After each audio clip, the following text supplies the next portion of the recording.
Rebonjour, je passe à la deuxième vidéo donc sur la suite des exercices qui étaient à faire pour mardi dernier, qui concerne donc lire et représenter un diagramme. Donc face à vous, vous aviez 3 diagrammes et on vous disait que c'était issu d'une étude statistique sur des élèves d'un collège. Donc le premier, le graphique numéro 1, on vous dit que c'est la répartition suivant le régime. Alors le régime, c'est au niveau de la cantine. En fait, en début d'année, à chaque fois, on vous demande est-ce que vous êtes interne, est-ce que vous êtes demi-pensionnaire ou est-ce que vous êtes externe. Donc externe, vous mangez chez vous. Interne, eh bien, vous êtes toujours au sein du collège et demi-pensionnaire, vous mangez que le midi.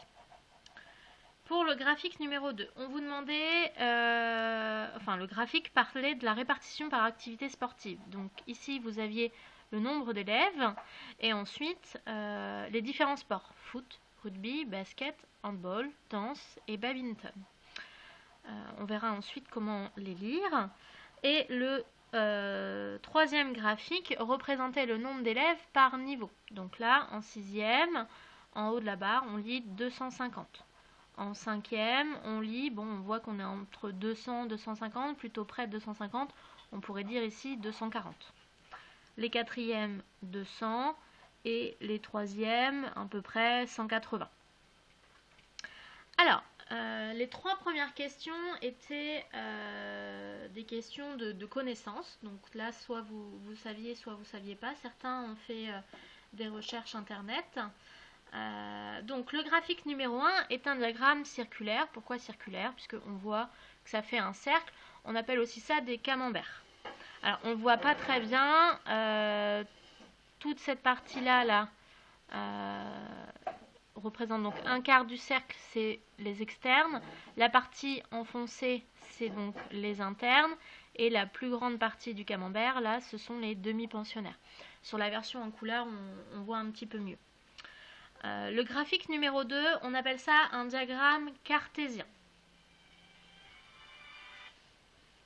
Et enfin, le dernier graphique, on appelle ça un diagramme bâton. Pourquoi? Parce que chaque barre, là, on pourrait se dire que c'est des bâtons.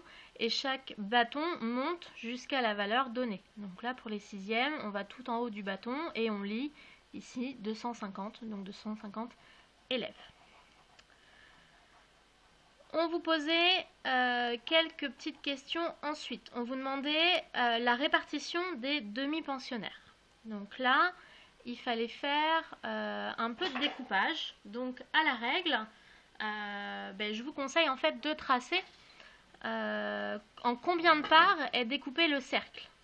Donc on part toujours de la plus petite portion. Donc la plus petite portion là, c'est le nombre d'internes.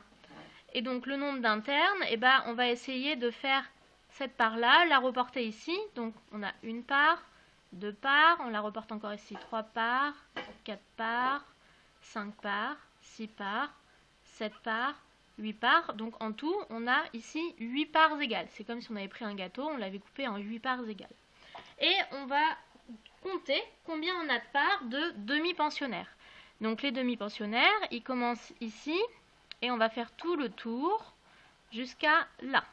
Donc là, on compte, on a une part, 2 parts, 3 parts, 4 parts, 5 parts. Donc les demi-pensionnaires, là, c'est 5 sur 8.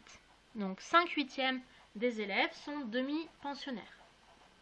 Donc la réponse, c'était donc 5/8 demi-pensionnaires. Ensuite, on vous demande combien d'élèves font de la danse. Et bien là, avec la règle, on va se positionner sur la danse et dans notre tête ou alors au crayon à papier, on va tirer un trait de manière à monter jusqu'à la petite croix qu'on a ici. Et ensuite, dans l'autre sens, on va à l'horizontale tirer un petit trait pour aller lire la valeur correspondante. Et donc là, ici, on lit bien 70. Donc, les élèves qui font de la danse sont 70. On pourrait faire pareil pour le foot. Le foot, ici, on va lire 60. Pour le rugby, on va lire 50. Pour le basket, 40. Pour le hand, 80. Et enfin, pour le badminton, 20.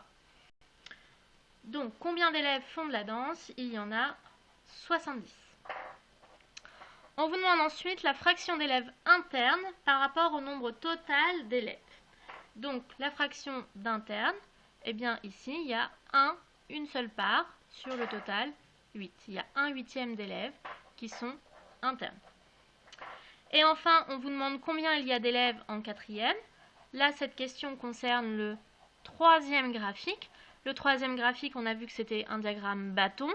On se positionne ici sur les quatrièmes. On va jusqu'en haut du bâton.